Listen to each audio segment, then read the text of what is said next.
Sa Tripura hangoni khoroksa lawyer na khokhamya kokthabe kutok manite bothrai khibenai hanai damrok murumani party monotei tangsalni simi SDM court ni joto samong humong muthagi rekha Sabrumbar Association Laithane 7 January Shalmario Kaisa Patimuni Dorbar Shaklaijak Tongman Nizarawa Abhai Patimong Patikane Kokshil Chamong Kasaka Patimonate Kerong Naikol Mongshanka Bar Association Tangphang Advocate Apon Dotto Abhai Kana South Tripura Hangkor SDM ni Mungai Thanawa Affair Klaijamani Koktama executive magistrate কোর্টে যখন উনি তার মক্কেলের সাথে নিয়োগকৃত উকিলবাবু হিসাবে উনি যখন মামলার হিয়ারিং করতে যান তখন সাবরুমের এক্সিকিউটিভ ম্যাজিস্ট্রেট কাম এসডিএম ওনার প্রতি যে অশালীন মন্তব্য এবং শারীরিক নিগ্রহ করার জন্য যে বারবার উঠে আসছিল আমরা সেটার সত্যতা উপধাবন করে গত 8/1/2026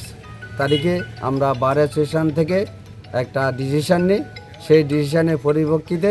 আজকেও আমাদের কর্মসূচি অব্যাহত রয়েছে এবং যদি সঠিকভাবে এটা তদন্ত না হয় এবং যদি এটার কোনো কার্যকরী না হয় এবং আইনি পদক্ষেপ যদি না করা হয় তাহলে আমরা আরও সারা ত্রিপুরা রাজ্যে বৃহত্তর আন্দোলনে সামিল হওয়ার জন্য সবাইকে আহ্বান জানাচ্ছি। ওই দিনের বারের মিটিংয়ে যে সিদ্ধান্ত হয়েছিল সেই সিদ্ধান্তটা কী ছিল?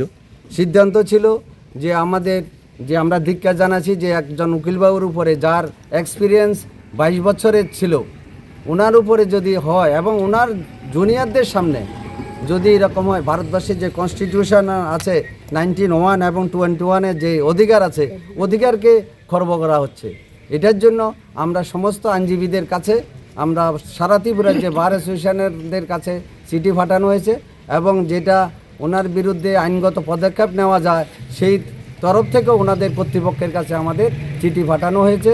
এবং আগামী দিন যদি এটা শুরু না হয় আরও বৃহত্তর আন্দোলন হবে এবং আজকে থেকে আমরা সম্পূর্ণ সিদ্ধান্ত নিয়েছি যে এক্সিকিউটিভ কোর্টে আমরা কোনো বার আমাদের সাবরুমবারের কোনো আইনজীবী এপিআর হবে না। তবে আমাদের লক্ষ্য রয়েছে যাতে কোনো লিটিগেন্ট পাবলিক যাতে সাফার না হয় এই দিকেও আমরা খেয়াল রাখবো। এটা বারের সর্বসম্মতিতে সিদ্ধান্ত হয়। ব্যুরো রিপোর্ট চিনি খরাং।